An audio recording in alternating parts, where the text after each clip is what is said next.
Now, the cost of living crisis is far from over. Many households in the UK, with almost 8 million people struggling to meet their financial obligations every single month. Yeah, and with payday, it still feels, weeks away, it's days away for many.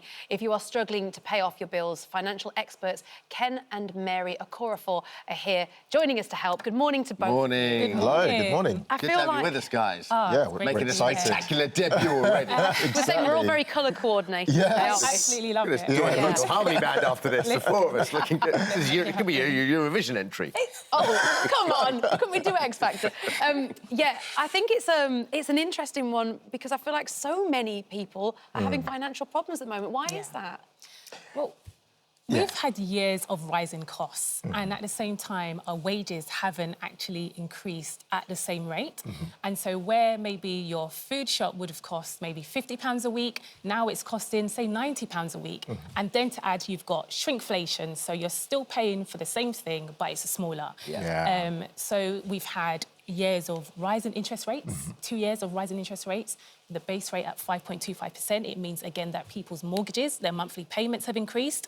And so people are just feeling a squeeze and that they don't have much of a buffer. And that can be so drastic. I was listening to the radio not long ago, and there was a lady with, I think she had a kid, and she's basically homeless. And she says, I'm not, like, she's got a full-time job. Wow. But she cannot afford, her rent goes up. And she said, now I've got to move out and got to move back in with my mum for a while and try and find... Because all my costs are going up, but my wage isn't going up. Absolutely. So, you're talking today about how to manage that debt and how to look at it, right? So, you want to focus first on priority debts. Let's start with you, Ken. Why should we deal with these first? So priority debts are debts that have a large consequence for non-payment. So things like mortgage payments or mortgage arrears, rent arrears, council tax, for example, energy and heating costs, light and heat costs, are priority debts. We should look at those first because the non-payment of those could lead to other consequences. You might lose supply to your property, you might get evicted and so on.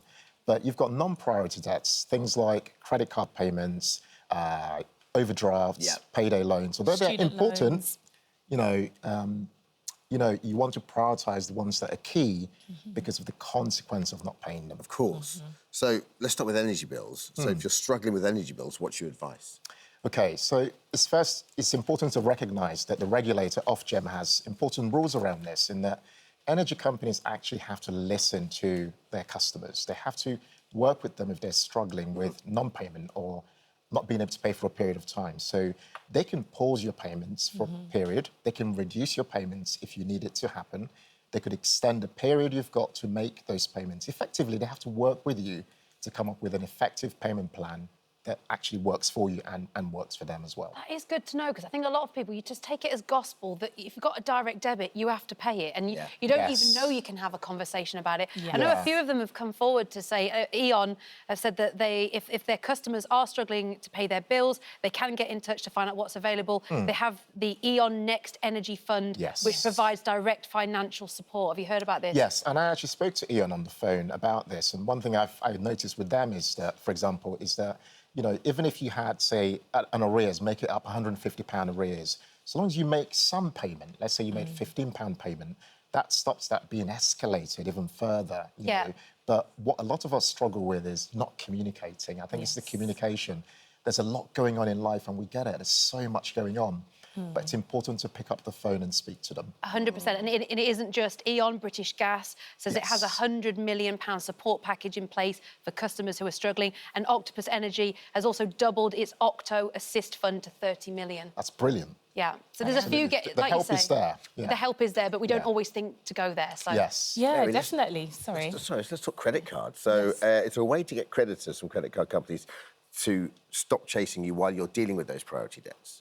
Yeah, absolutely. So, like you guys mentioned, call them, contact them. There are actually humans at the other end of the line. And just be honest and transparent about the fact that you're actually struggling to make those payments. And maybe they can seek some debt repayment plans for you. But also they will be able to offer you some level of support, but it's actually having that conversation because some people they're too fearful to do that. Or you'd be terrified, you feel like you're being hounded by calls Exactly. and you're just ignoring them, aren't you? Exactly. But if that's something that you're uncomfortable doing, maybe seek advice from citizens' advice bureaus. There's lots of organisations that can actually help you. You've got Step Change, you've got Christians Against Poverty as well. And it's really important to know your rights, as to the point that you mentioned. Energy companies, they have certain rules that they need to follow when they're actually trying to get your debt. So if you feel like you're being harassed or they're applying unnecessary force, then you may have grounds for complaint. So it's about knowing what your rights are, and consumer credit, I think it's called consumer credit debt, is a good place where to look. Yeah. So they do actually have a responsibility there. Like, it's not all on you. They need to look after you and work out something to help. Absolutely. Again, if that's not possible, what else can you do to repay a credit card bill? So, because, I mean, you know, there's practicality involved. There's also pride. Like, I mean, pride's such a huge thing for people, isn't it? Yeah. But you want to talk about like a 0% cut. Like, can that work? Well, is that a thing? those are available. So imagine you've got lots of credit card debt. There is an option if you wanted to explore balance transfer credit cards. But it's very important to know that you have to be careful because there are transfer fees related. And so the benefit of moving that money from, say, one credit card to another might not really pay off in the long term if you end up then using that new credit card to keep sponsoring your lifestyle. Yeah.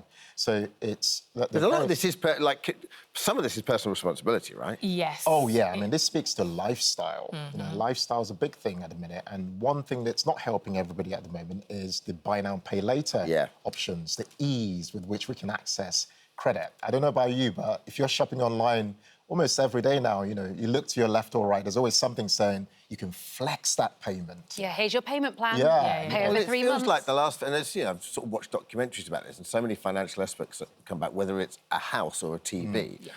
Like, we've been almost drunk on cheap money for so long. And it couldn't continue, right?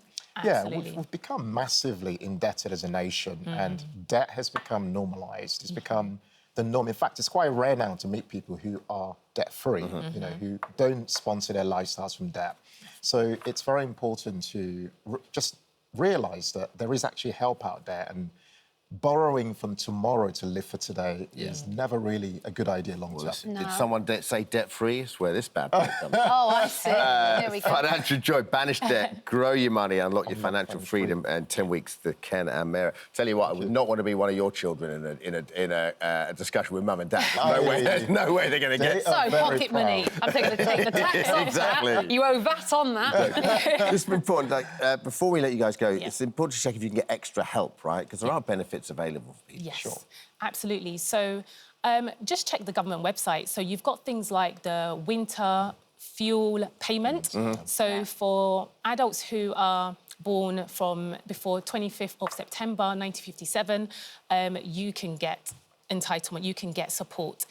And you've got also the cold weather payments, the winter fuel, warm home discounts as well. So if you're in receipt of some pension credits or low-income households, they could also get a discount towards their energy. Marriage allowance as well. It's like... Yeah. Oh, yeah. So What's that? there are many benefits that people don't know that they can actually access. So if you're a married couple or in a civil partnership, you can actually get this marriage allowance. Essentially, if you have unused personal allowances in a year, you could move some of it over to your partner, and it could save you around £252 in your tax bill per year, and you can backdate it up to 4 years going backwards as well, which is very helpful. And there are things around like childcare. You know, so for parents who have children, there's something called the tax-free childcare allowance, and with that you can be entitled for up to £2,000 a year per child, and if the child is disabled, it could be up to £4,000 a year towards childcare costs such as nursery fees and also childminders. That's a big one at the minute as well. I think a lot of people will be very useful to look into that. So you're engaged. I saw you perk up. I saw you perk up with that marriage allowance. Maybe I'll just hurry this along a little bit. I was going to postpone the wedding a little bit, but actually, lovely. But what's important is that although 1.3 million people are entitled to tax-free childcare, around 800,000 people are not actually claiming those benefits. So it's just money left on the table. The same with the marriage allowance as well. 2.1 million people in the UK could actually get this, but they're not aware it exists. This and is why we need it. you two in our lives. now. No one Thanks to Ken tells and us Mary. this stuff. Yes. Thank you, Ken and Mary. Financial joy, banishing debt, grow your money and unlock financial freedom in 10 weeks. Yeah. Congratulations, guys. Well done. Thank you. Lovely to have you with us. Cheers. Still